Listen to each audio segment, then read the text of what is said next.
What's good, people? The boys are back. Episode 57 of the Victory Invited podcast. Me, Rory Spooner, James Vec, back at it. You know what we do. So apologies for our little, should we say, hiatus. Brief, very brief. But we are happy to be back. Whilst everybody is planning the end of their 2019, we're so futuristic, we're already in 2020. Soon coming. To be announced soon. Some big things going on. But for now, we'll cover the here and the now. Let's start with the big news, which you made me start with, which you made me fucking start with as well. Jose, Spurs. Yes. Let's talk about it. There's a lot to say, isn't it, on this one? Because bro, I feel that maybe I am from the future, because you saw something that I didn't, and I'm impressed. Because I couldn't visualize him at Spurs. I just couldn't see it. I just had. I'm not gonna, make it like, I knew this was happening. It was always happening. You obviously had some sort of inside knowledge of it. That's how. Me and Levy were on a first name basis. But no, it wasn't something I was convinced that was going to happen, right? But obviously, when I mentioned it to you, and obviously I had a little joke in the WhatsApp group, when it was announced. I think I laughed you out the room because I was like, "There's no way that's happening." Yeah, you did actually laugh aloud on a podcast episode. And like I said, I wasn't, convinced. I wouldn't have put very much money on it, but just something jumped out to me and kind of said, you know what? 3 or 4 years ago, Mourinho, there's not a chance he would have managed that football club. That's a fair shout, actually, yeah. But there was there's something about Spurs. I know that we know the elephant in the room is that they haven't won any trophies, and people say maybe they should have won trophies. And big motherfucking African elephant. Yeah, right. Let me tell you. But there's something good and big going on at Spurs. You look at the stadium, which is quite the sight to behold. It is a beautiful stadium. Obviously, they've got a pretty good academy. Yes. Their first 11, when firing, is very, very good. A world-class striker. Yep. In King. So I could see someone like a Jose. I just felt he would look at the opportunity, and the potential of that club, and kind of go, do you know what? I think I'm going to give that one a go. And I just think, you mentioned about Arsenal, but for me, I just thought, if I was Jose, forget the history, it's the now. What can I do with this now? I just thought he would look at Spurs are just a little bit better than Arsenal. Do you know what? Right now, we'll come to Arsenal in a bit. Arsenal fans, I apologise, because I know you're in a bad spot. Like, I watch AFTV religiously, right? And we'll come to that again, and I love it so much, and I actually love the characters on that. I know two prominent Arsenal fans who hate it, right? And I get why Jose Mourinho wouldn't want to go to Arsenal, because they're in disarray. And I couldn't see the Spurs move happening. For the life of me, I just sat there and I thought, nah, that could never happen. Mm-hmm. But you're right, Jose Mourinho is a different Jose Mourinho to the one from 3 or 4 years ago. Jose Mourinho 3 or 4 years ago, his ego would have been so big that he'd have gone, I'm never taking that job. Yeah. But he's run out of avenues to go down almost. And, he's getting, I think it's 15 mil a year. Good money if you can get it, Big right? Big bucks, yeah. Living in London, can stay back with his family now. He's only down the road in West. I think Spurs in North. It's very convenient for him. He's inherited a pretty good side. Like, it's a good squad. It needs a little investment here or there. When you have Mourinho in charge, come on now. I mean, like, you know people gonna want to play for him. Spurs looking good, bro. And they are, right, and I'll come back to that very shortly. But when he was appointed, straight away Twitter, there was Chelsea fans came just from everywhere, every angle, retweeting quotes of something that he had said back many maybe like 10 plus years ago.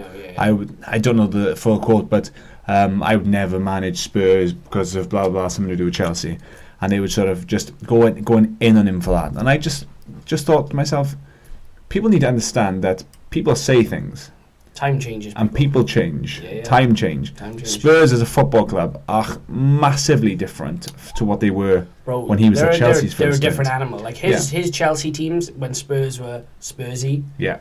Bro, come on. Yeah, and like you just said, Mourinho himself is different. He's very different. He's obviously had to adapt, and he has come off the back of some maybe not so successful roles or jobs, especially as Manchester United. His time at Manchester United, so it didn't surprise me. Was he No. really that unsuccessful at Manchester United? Just to clear a few things up, was he really that bad? I mean, towards the end it was pretty bad. But I mean, did he actually overachieve with that squad when we look at them now? And I was just gonna. I kind of knew you were gonna ask me that because he was successful and unsuccessful. I'd agree. Because hit that season where he won the Europa League, he won there was it the EFL Cup, was it the League Cup? Yeah, League Cup, whatever it's called these days, Carabao Cup or whatever.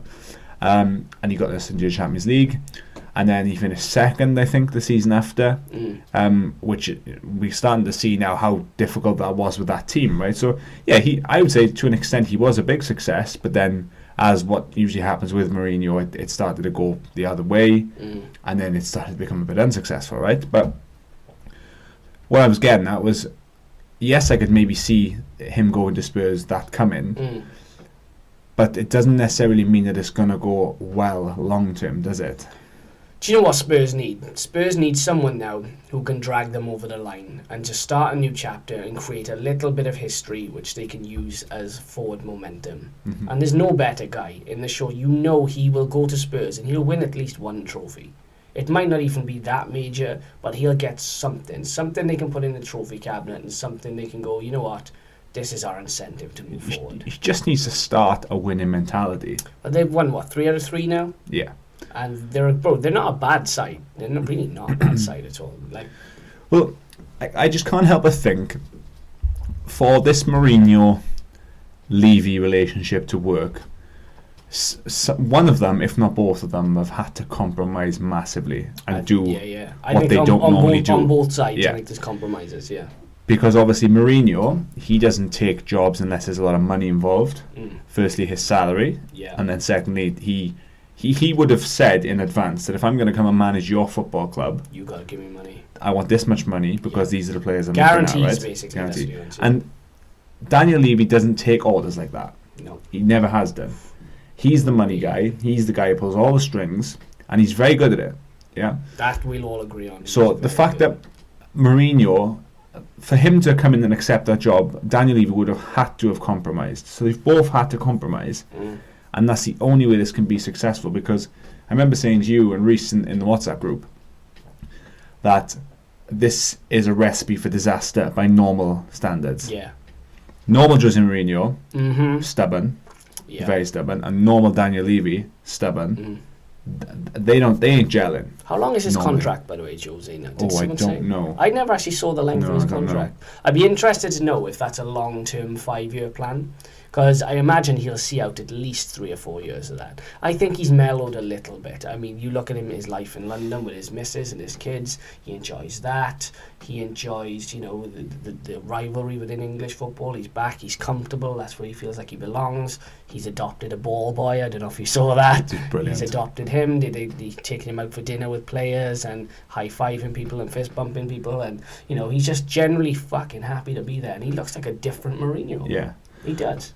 Yes, I agree with that to an extent, but you could also argue that there's a little bit of a positive bounce and a good energy at the start of his tenure everywhere. The honeymoon that he period, goes, yeah. That's what it is. Yeah. And I messaged Chris Evans, big Spurs fan, as you know, after the appointment. I kind of said to him, obviously he knows I'm not a Spurs fan, and I'm not a big fan of Spurs, but I said I'm actually, part of me is quite happy that Mourinho's back in the Premier League. Yeah. Because it just brings a buzz. Like you say about the thing he did with the ball boy. Yeah. Just the entertainment value and the X factor that comes with Mourinho coming back. Obviously, Spurs aren't a direct rival of United's. Not like a Liverpool or a City. I think Spurs are ahead of United right now. I know what you mean. Historically speaking, but not that like with City and Liverpool, there's bad blood rivalry. Yes, they're a competitor. There's a couple of scratches, shall we? So I didn't take it massively personally that Jose Mourinho went to Spurs. If he'd gone to Liverpool or a City, there might have been a few different words I'd have used. He'd never gone to Liverpool. I don't. No. Mourinho wouldn't even drive through Liverpool. I don't think. He's not a Liverpool fan. He wouldn't even fly over it, apparently. Bro, he is not a Liverpool fan, and they would not welcome him either. But it's crazy. It's a good appointment. I'm happy on one hand for Jose because I like him as a character. To this day, me and one of my boys had this discussion the other day, right? I am of the opinion, and I will never, this opinion, I don't care who I talk to, this opinion will never change. I honestly believe that if Manchester United were run by football men, he would have been a success at that club. I am 100% of that opinion, because now he is at a club where football, money is important, but football is the basis of everything. Mm-hmm. Whilst Daniel Levy won't let him overspend, he'll also go, you know what, to a degree I will get you what you need. And he let him build the side. It won't be an Ed Woodward going, I don't like that winger. Daniel Levy go, what's he worth, 35 million? Okay, and Levy knows the true values of football. He does. Well. He's been around the block. This is going to be the difference with Mourinho's relationship with Spurs and Mourinho's relationship with United. And he's already got people on the same page. Kane is happy, he's firing. Look at Dele Alli. Ali Deli was Ali Deli, but now he's Dele Alli again. He says something about his brother, didn't he? Yeah, bro. Look, who's Dele Alli? Is that your brother? Yeah, Ali Deli is now Dele Alli again, and he is just doing his thing. Like, we know how talented he is. He's a fucking beast when he gets going, bro. And he needed a kick up the arse. He needed to stop doing boohoo man campaigns. You know, all these fucking flowery shorts and small boys vests. We don't give a fuck. Just put the ball in the net. That's what Spurs fans want you to do. He even got Ericsson back playing well. Bro, and you know what? He looks like he's even leaving. Bro, and this is the thing, right? Ericsson, whilst I don't think he will have a change of heart, if you're going to have a change of heart, there's maybe only 3 managers in the world that are going to tempt you, and he is one of them. It's a big signing, bro. What I wanted to ask you now, realistically, because we'll sort of roll off Spurs in a minute, what is a decent finish for Spurs now this season? Definitely. So my first thought is top 4, right? Because that seemed so far off. Yeah, and now you look at it, they're sitting in 5th, and you know Chelsea lost on the weekend, and all of a sudden, 4th place to them is definitely within reach. And then you think, well, there's still half the season left to go, and the way, obviously Liverpool, well, I'm sure we'll touch on that in a bit. They're obviously running away with it at the moment. City look vulnerable. And you just think Leicester could fall off. So I think a good finish would be top 4, but there's nothing at the moment to suggest that he can't press on into 3rd or even 2nd place. I'm thinking a 3rd place finish would be very, very good this season for them. If he could get beyond Leicester and Chelsea, he'll have left a serious mark. City look like 6 years. Me at 6 years old, right, when I was trying to swim in the deep end with no armbands, vulnerable as fuck, like on the verge of death. Like that's what it is. City look horrendous, and our transfer video for City just keeps getting easier and easier because we already know what they need. Shit, we've been saying that for a long time. Whoever does that out of us is gonna have the easiest video ever because it's ridiculous. But we'll wrap up Spurs. It's all peaches and cream there right now. Yeah, time will reveal all with them. Quick question on Pochettino though, very quickly actually. Yeah, where do you think his next club will be? Right. Because you are the oracle. You seem to know all this, so please enlighten me further. Now, there's a lot going on social media that are suggesting that he should be being considered by the Chiefs at United. Okay. Manchester United. Okay. And there's Ole out and Poch in being trending on Twitter. I didn't see Poch in. I saw Ole out though. Ole out and Poch in, that's trending. Now, Manchester United would be foolish to not monitor Pochettino in the situation because I don't think they would have expected him to become available now. I wasn't expecting it.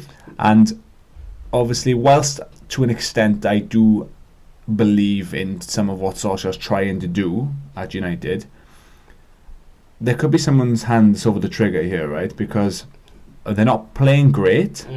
The results aren't great. Yep. And there's a lot of people saying that he looks like he could be a little bit out of his depth. There are, counter arguments to that as well, but we won't go into that. So part of me thinks that Solskjaer may only be 4 or 5 poor results away from potentially losing his job, right? So if that was to happen, I can't help but think that's where Pochettino would end up. Bro, look, Massive. United, we'll just actually touch upon this very quickly because we're sort of already there. 6 wins in 22. Now, for the people Since at home, it became permanent, wasn't it? Yeah. So for the people at home, that's in the Premier League as well. So or maybe it isn't. I don't know. That's the stat I found. But anyway, for the people at home, let us know your opinions. Do you like Jose in? Do you like Jose out? What are you going to do with Solskjaer? Do you want him in? Do you want him out? Let us know your opinions. Now, I've said for the longest time, I've been very consistent with my opinion. I would rather have Pochettino at Manchester United. And in a nutshell, the reason why is this. I can't go and manage Microsoft with a fucking A-level in IT. Solskjaer is managing one of the world's biggest football clubs, and he's just won a Norwegian title. No other man in this world would get the opportunity to manage Manchester United with a Norwegian title under his belt. That's it, bro. That's it. It's not happening. And he doesn't have the credentials, and we're starting to see this now. Even in the transfer market, I want to bring up a quote that he used the other day, right? After the Aston Villa game, he blamed inconsistency. And do you know what inconsistency he blamed? Immaturity. Boom, you've hit the nail on the head. I fucking said this for the longest time. If you go and buy a Daniel James, an underdeveloped championship winger, I'm not going to scapegoat him, I'm just going to use him as an example. If you buy a Daniel James, you're not going to get 7 out of 10 performances every week. There are games where he will go missing. And this is what happens. When you don't buy established quality, you get Lukaku gone, and replace those goals. You've got a winger in that's relatively inconsistent, like, for 70 minutes in most games, the past couple of weeks, he hasn't really been there. And this is what I've been referring to about some of his decision making is really baffling. Like, I can't understand why he keeps playing Fred and Pereira as a central midfield. It doesn't work. And United are getting so exposed. Jack Grealish looked like Pele the other night. The thing is with that is they're very short on any alternative options to that at the moment. That's true. And I actually said this to Reece yesterday. The game against Sheffield United pretty much epitomised everything about United at the moment, right? So they were awful for 70, 75 minutes, and they were 2-0 down, deservedly. Yeah. And then in a 10 to 15 minute flash, out of nothing, brilliance, yeah. There was a brilliant spell of attacking play from young players, somewhat, you could be saying immature, but with a lot of talent, some of them. Yeah. And they turned the game in his head, right? And thought, fair play. And then what followed that then was just a complete lack of game management away from home, and they just did not know how to close that game off, right? There's no leaders in that team. Exactly, spot on. There's no experience in that side at all. No. Maybe De Gea, right? That's it. But then you look at, and I'm not talking about ability, I'm talking about experience, right? Who have they got? Ashley Young, on the bench or injured. Matic, injured. Pogba-ish, injured, right? Or doesn't want to play. No, both. And a little bit further than that, what comes after? There's nothing, is there? There's Maguire to a degree. But I don't think Maguire's been that bad, actually. I just think what's in front of him has been so poor. And the large majority of the players that are playing week in, week out, ranging from ages of 18, 19 to maybe 23, 24. Apart from Lingard, who we forget is 42, but everyone thinks he's 12, right? Yeah. But the large majority of players are in the early 20s and teens. And like Guy Neville said before, you're dropping, aren't you? Sorry, just dropping. I'm so rich, I'm dropping money everywhere.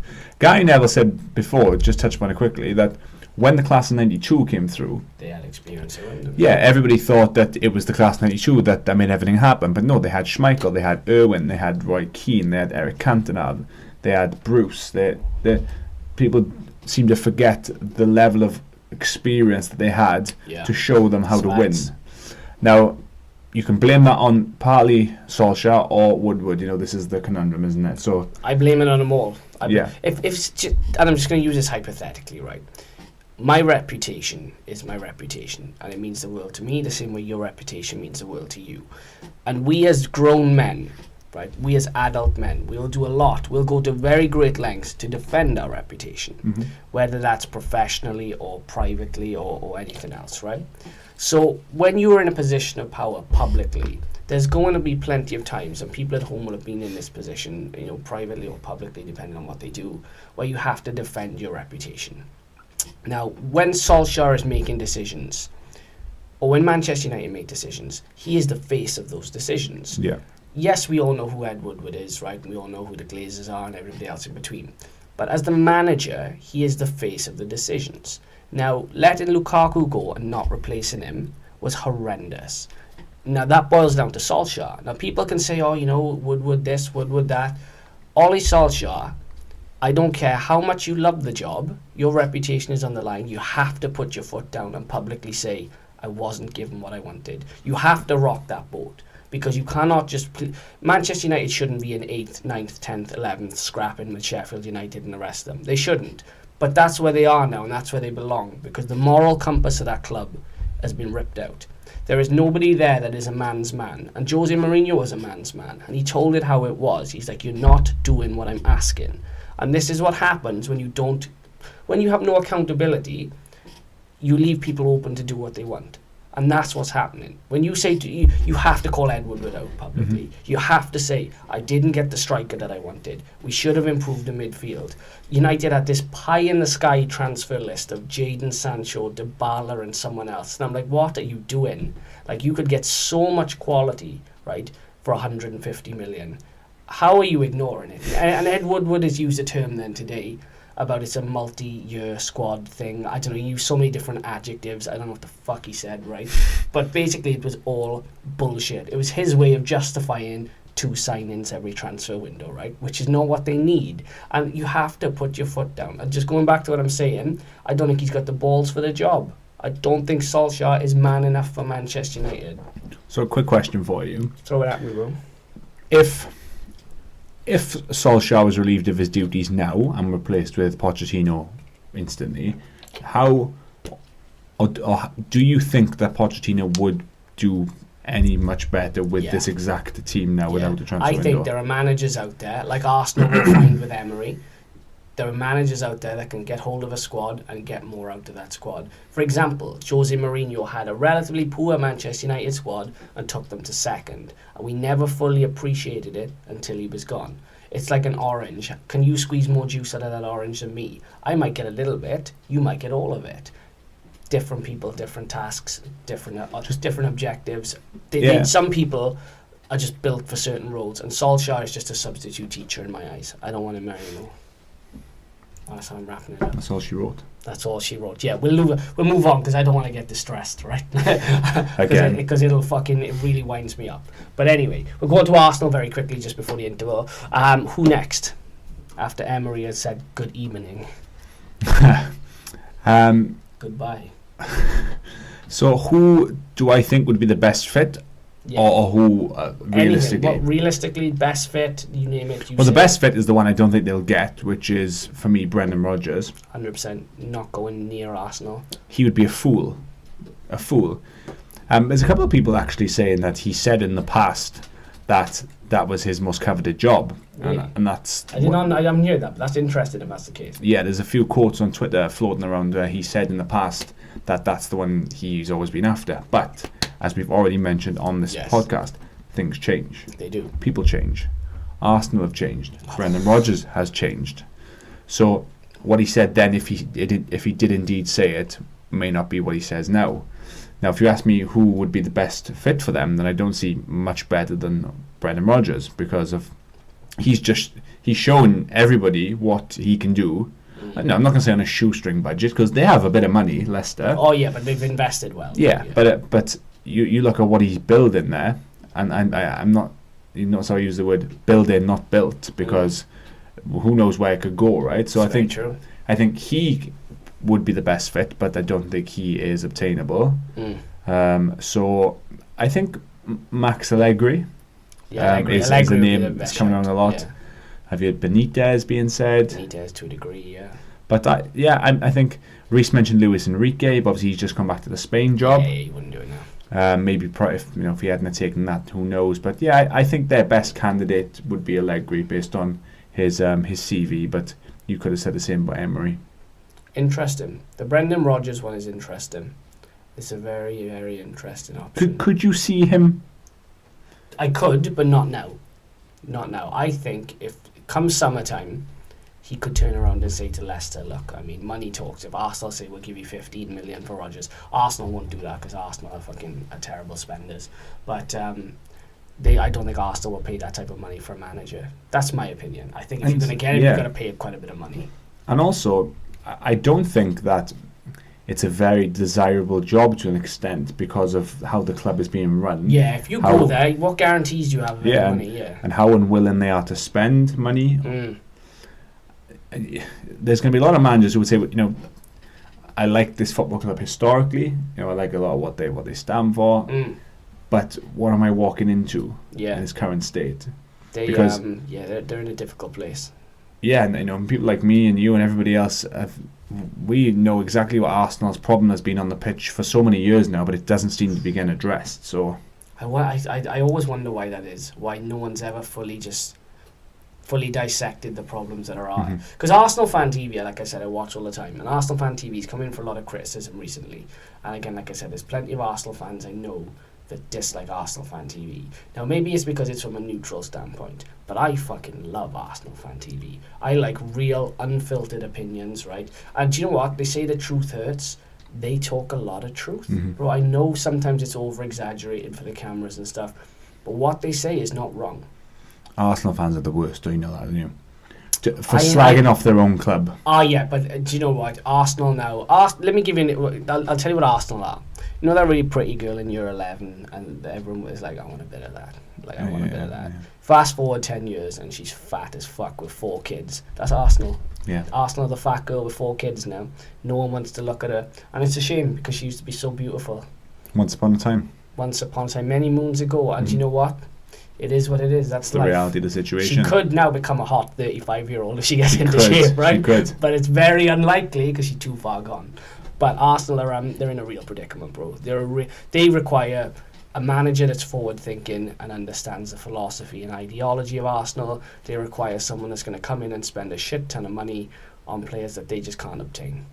And it's harsh. But there is hope moving forward. You never know. You never know who may come in. I don't know any up-and-coming foreign coaches in particular.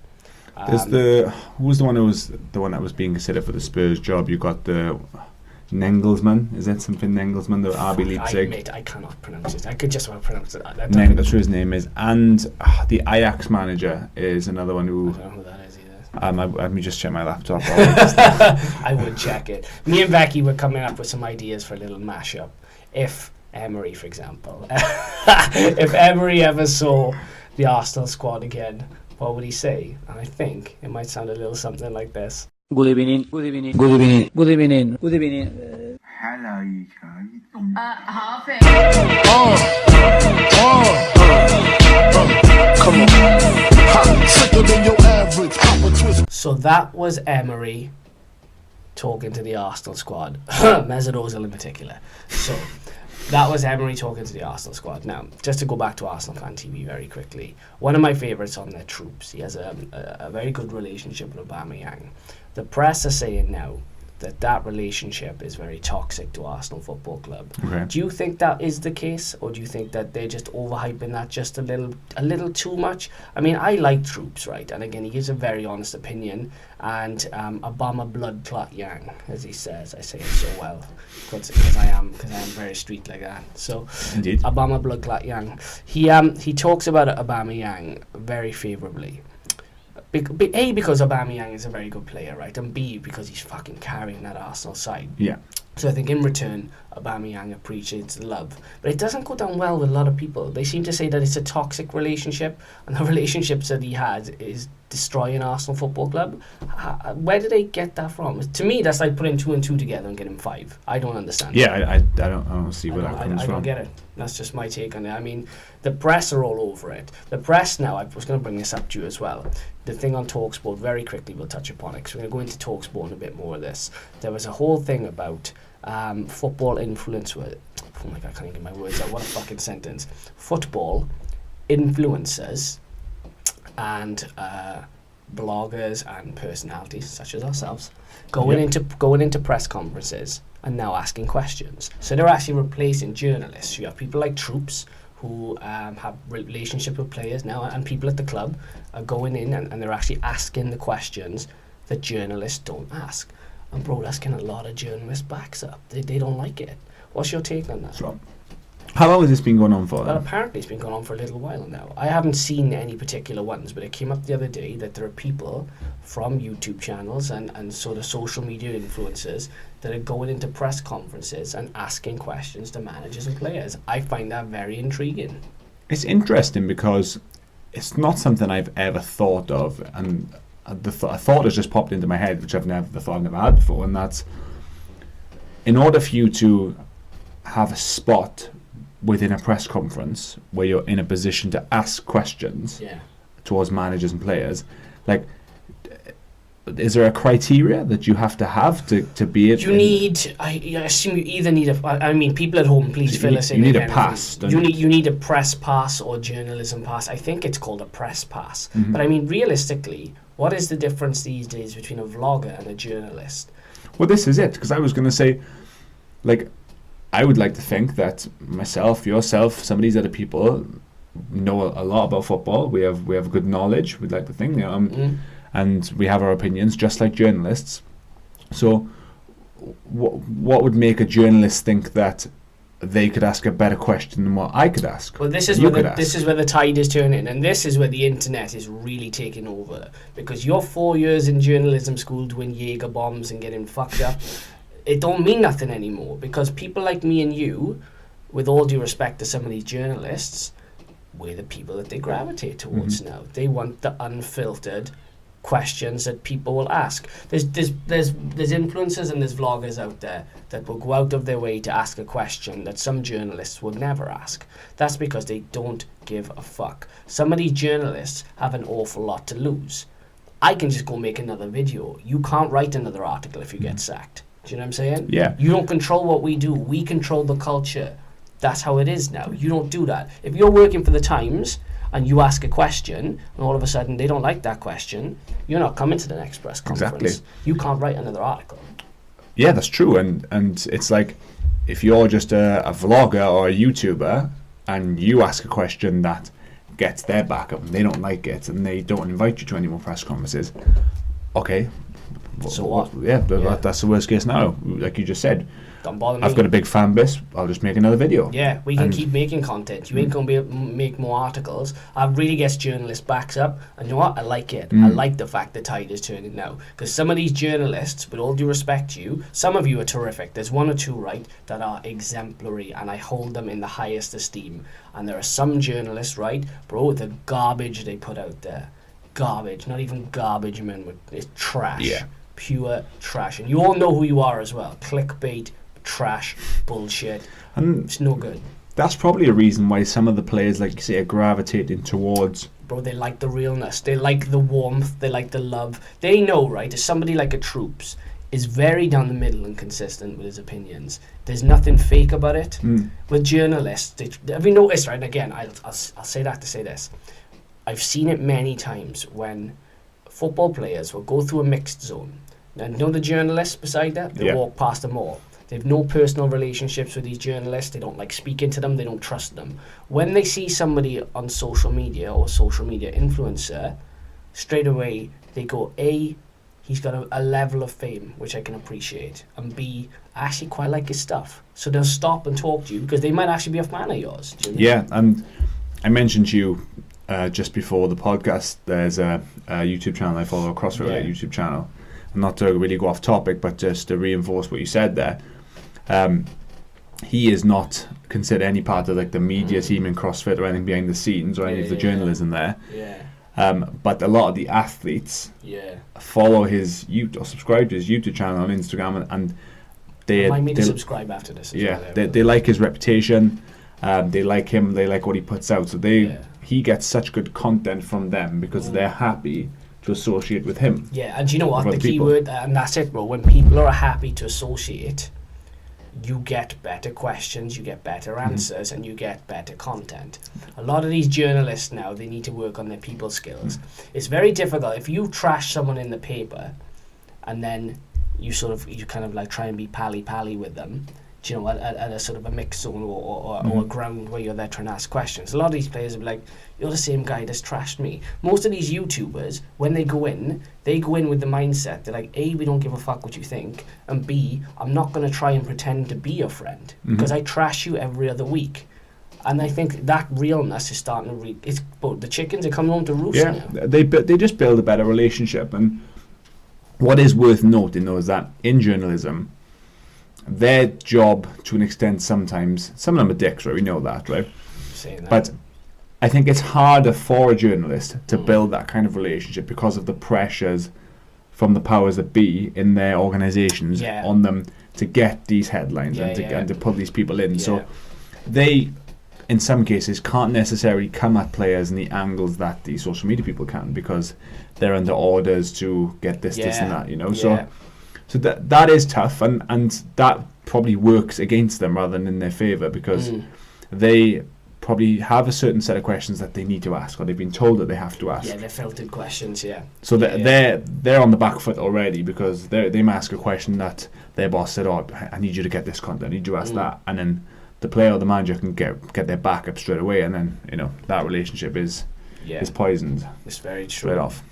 Good answer. Let us know your opinions as well, people. What do you think on the whole situation? Should we be at some press conferences? Hell yeah, Absolutely. we should. Hell fucking yeah, we should. Anyway, we'll go to a quick... that? Oh, mate, please, look. I don't think they're ready for that just yet. Just yet. Because if I go in there, and I've had a few before lunch as well, someone's career might end, right? So it's not going to end well. But we'll go to a quick interval. Back in 5. Add us up on social media platforms. You already know the drill. And if you don't, add us up and get in touch. Back in a mo. Okay, we're back, people. Episode 57, B&B Podcast. I hope you've had us up on the social media platforms. Okay, right, so the final topic we're going to cover tonight, because it's not, a really long podcast in that respect, is a little thing called Netflix and Chill. Now, some of you may have watched TalkSport. Most of you wouldn't. A, because some of the people on there are shite, and B, we're far better than them. But there is one interesting guy who I fuck with on TalkSport. Mr. Simon Jordan. Now, Simon Jordan is a very good businessman. He's a very smart man. And he had a discussion about football having its own version of Netflix, or the Premier League to be exact. So what he was saying was, instead of people paying £80, £90 for, Sky Sports and BT and now Amazon as well, what you can do is just have one streaming platform where everything is there. So you can have the football games that are there, but you could also have football-related content on that same streaming service. Interesting idea. Now what he says is that could generate, and I might be misquoting here, but I think he said around 11 billion a year. He did, yeah. That's a fucking big sum of money, bro. And right now I think the Premier League clubs get around 2 or 3 billion maybe, give or take. So if they were to come together, the Premier League, and actually create their own streaming service, you're talking triple the money. Yeah.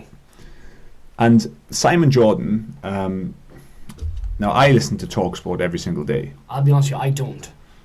And I agree with you there are some people on there that are idiotic. But there is a lot of good in there as well. There are quite a few good people, because I listen to it in the morning. Who else is decent on there, out of curiosity? Do you know names? Or yeah, I do. It depends on your taste as well, all right? Because obviously certain presenters have allegiances to certain teams. Obviously, if you don't like who they support, right. Like your Andy Goldstein and Jason Cundy. Goldstein I fuck with. But he's a United fan. That's probably so he says a lot of things that we would enjoy and laugh at. And then Jason Cundy's a Chelsea fan. Cundy, I don't mind. I don't mind Cundy. Yeah, he's okay.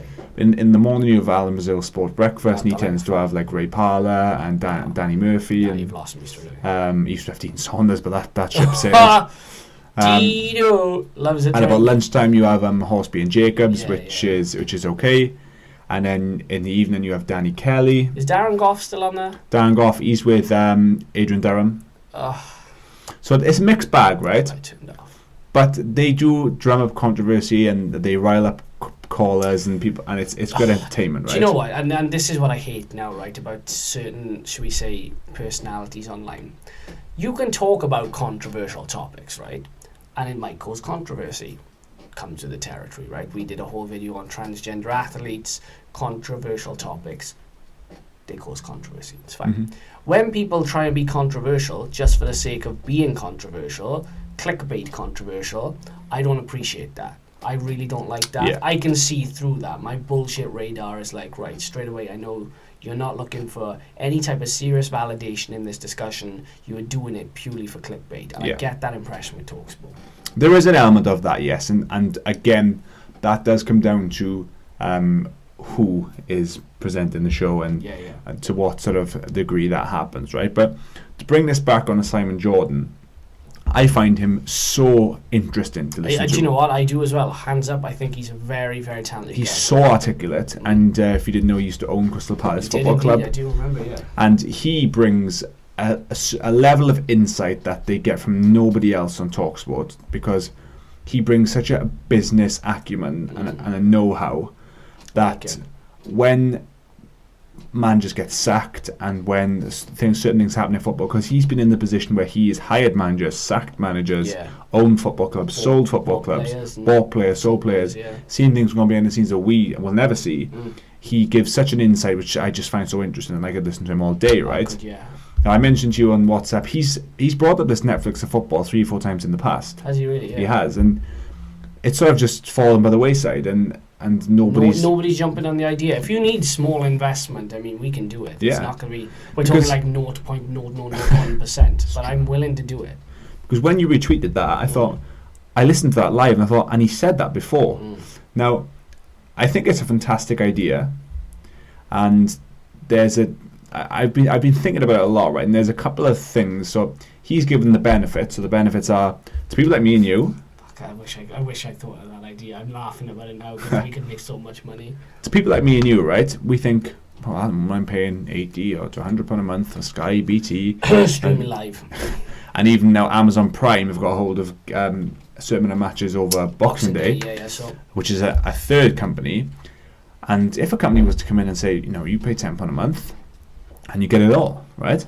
You think it's hard to turn down. You think, fuck me, that's brilliant. I'll do that, right? Well, even if it's say a good 75% of it, I'm not turning that down. Now, a couple of things that I've been thinking of as well, which I think could be snags into why that hasn't happened just yet. So, the first one is, I think the latest television rights deal was 3.5 billion or 3.25 billion. Okay. Now, if the Premier League was to become its own entity and it was going to say, we're going to take all of this from you, from Sky, from BT, and we're going to keep it in-house, okay, and we're going to do this all ourselves, they would have to pay 3.5 billion, say, right? Straight off the bat. Straight off the bat. Yeah. In anticipation and in hope that they get what they think they'll get, isn't it? Yeah. So that's a huge, huge investment that's not guaranteed to come back. I know that's business, right? Yeah. I know what you mean. It's the initial money you're not getting back straight away. Yeah. But Simon Jordan, he talks about brilliant idea, and he goes, so we get 100 million subscribers. That's just a number. He's just throwing that out. What if we don't get 100 million subscribers? Well, if you get 10 million subscribers, then how long does it take for 100 million to come back, right? And sort of the other side of that is the Premier League. We think that's brilliant, right? I would love the money Simon Jordan's anticipating. If we could come up with that. But what if the Premier League, they get, say, 50 million at $9.99, and then they go, well, people are paying £85 a month with BT Sport and Sky Sports. Why has no one ever thought of this before? Like, I can't. What's to stop them saying, people are paying £85 a month and they're paying $9.99, but what if they pay $12.99? And then comes $12.99, but if we put this up to $15.99, there's still, do you know what I mean? And then where does it end? Yeah, I got you. Yeah, and I don't know if it sits comfortably with me that the Premier League owns its own everything. I think the NBA might own their own. Maybe they don't. Maybe they do. I don't know. Sometimes I feel like having an independent sports network. The thing is, are Sky that independent anymore? I don't know. Compared to the Premier League, they are. Well, do you know who would be the most independent guy? And if he's watching, he might be sending dick pics, because I know he does that in his spare time. Is our guy Jeff Bezos. Bezos has the money to do it, and Amazon are trying to muscle in. And if one guy could go, that's just his first move. Bezos, motherfucking Bezos. I'm telling you, he could do it. He could take that, put it on Amazon, create it entirely for Premier League football. Bro, he wouldn't miss a penny. He would get all his money back as well. People love Jeff Bezos. And I know there's a big thing about how he treats workers and various other things. There's neither here nor there as far as I'm concerned. It's just, it is what it is, unfortunately. He could take that and he could make it a success. And I think he might dip his toe in that pond. Well, I do. Maybe this Amazon Prime thing is him dipping his toe in that pond, or an ocean rather, right? And it is going to take someone with that kind of wealth who can take a gamble on it, because at the moment nobody's challenging Sky and BT Sport. There's a reason why there's not games on BBC and ITV, right? Because they can't compete with BT and Sky Sports. So you would need someone like an Amazon or a Bezos as the man behind that to sort of come in and say, this is an idea and we're going to run with that. Yeah. And totally I think it could work. But you just need someone like that to commit. It's the finance in it. It's the finance, and it's someone who isn't. You don't necessarily take a hit on it, right? But you would have to be willing to lose a little bit of money, maybe in the first couple of years, to see the benefit over the next 10 or 20 years. And what if Bezos was to bid? Say it went they were competing for it. Oh, money, bro. I'm thinking money. I'm thinking we need. But say he was like, 3.5, and we'll have the rights, and then Sky and BT go, okay, well we'll offer more, and then it goes up, and it goes up. It goes up. All of a sudden, then he's paid maybe 5-6 million, and he's going to make that back. I don't think Jeff Bezos. He's filthy rich, right? But 5-6 billion is still a huge sum of money, even for someone like him. True. Well, anyway, we'll leave it at that. Let us know your opinions, people. It's just an interesting little take. It's only a small podcast this week, but we wanted to cover the topics we felt were worthwhile. Again, let us know, who do you think the next manager that will be sacked? Out of curiosity, do you have a name? Who do you think will be sacked next? Well, the Watford manager for us, he's just gone, isn't he? Yes, you can't use him. Go on, I'm going to say Marco Silva. Yeah, him or Solskjaer. Yeah, alright, Solskjaer for me. Alright, cool. We may be back next week. We do have, as I say, work coming up for 2020. I'm going back to 2019. So we do have 2020 work that we need to finish. So if we're not back next week, we will definitely be back the week after. But if we are here next week, you're blessed with our presence again. Indeed. But for now, tell a friend, subscribe to the channel, like the video. Important to like the video because it goes into the algorithm. Algorithms are important. People don't know that, but we do. So like the video, subscribe to the channel. We'll be back shortly. Take care, people. Ciao.